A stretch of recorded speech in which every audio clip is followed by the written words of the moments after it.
And what's up, party people? Technicals Tinkers here, back in the 3D print sort of thing.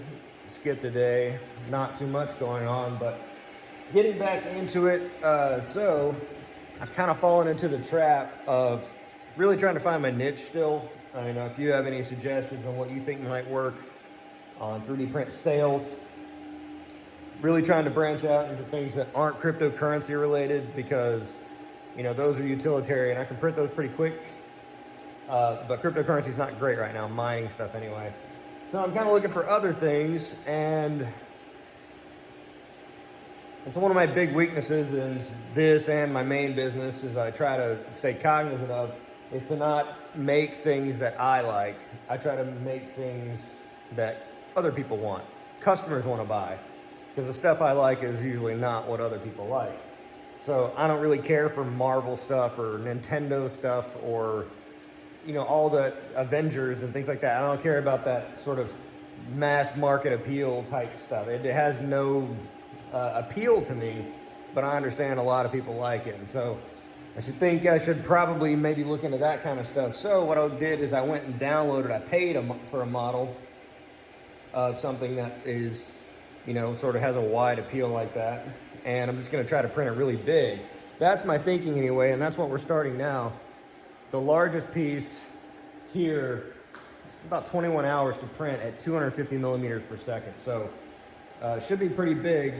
It's about the size of about the size of a very larger than a basketball. It's a chain chomp from the Mario video games. So it prints, fortunately for me, in different parts that you assemble. So that means I can use my Cobras to print in the various colors, no painting, just glue it together and ship it out. So that's okay with me. Model wasn't too expensive, so I'm gonna try it out. Hopefully I don't get any failures, because that's about 700 grams, 400 or 500 grams, 600 grams, I think 800 grams. So basically 4 rolls of filament. I got my bamboo printing part of it too, so let's just say 5 rolls of filament. So that's about $100 in cost. At the very, very top end. You know, the black doesn't cost nearly as much. Well, not quite $100. Let's say maybe $50, very comfortably $50. And so, you know, if I'm doing a pricing times 3, then that's, you know, that's a lot of scratch to be tied up into one product. But, you know, hopefully the printing won't take too long. You know, again, I'm trying to scale this out to where I can print something and have it out the door like the next day. I don't really like the idea of taking multi-days to do these kinds of things. So that's what's going on in 3D print country. And also just completed the print, another Karinka print. Might be one of the last ones I do of this severity in terms of its NSFW-ness. It's a little spicy. I'm gonna put it on the Etsy. But I can't really show too much here. I can show you this. Anyway, take a look at this. All right, so obviously this is a girl in a box. The print came out pretty good. It's a little rough on the hair, for sure. At a distance, you can't really tell.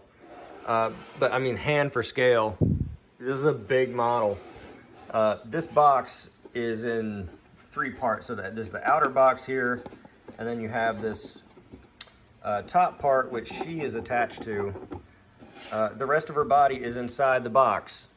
And can I even, is it, okay, so you get the idea. The rest of her is in the box, and she has her head, her feet, and her hands sticking out of the top. You know, did all this on the bamboo, so, you know, with the AMS.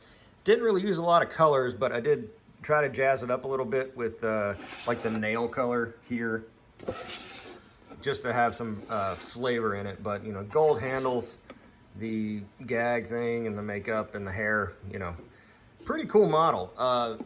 Honestly, I mean, it's big model, heavy. I don't even remember how much filament I used, but gonna put this on the Etsy as well. It'll go nice. I was thinking about keeping it, but you know, I don't know. It's a little bit spicy. Let me take a look here. Yeah, it's a little bit spicy to be around here. And that's saying something for me. But anyway, cool model nonetheless. Let me know what you think. If you're will it go good in your goon cave? You want this in your goon cave? Check the link to my Etsy.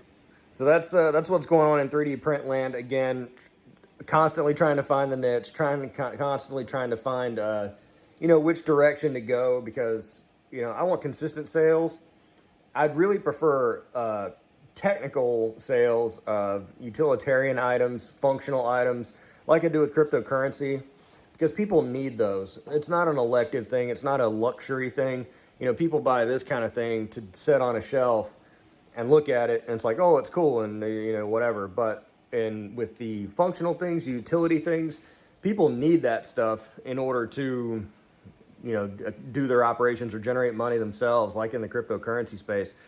It's just a matter of, finding stuff that gets consistent sales like that. Unlike cryptocurrency, crypto goes up, mining is popular, and then people buy the product a whole bunch, and then it goes down, and people don't want the product, and you're constantly having to design new products to keep up with it. So, I guess it just really depends. I guess I need a mix, and that's the beauty of having the 3D print thing. I think is that you can flex back and forth. You can open multiple outlets, and you're not sitting on a ton of inventory as you would in a regular retail store.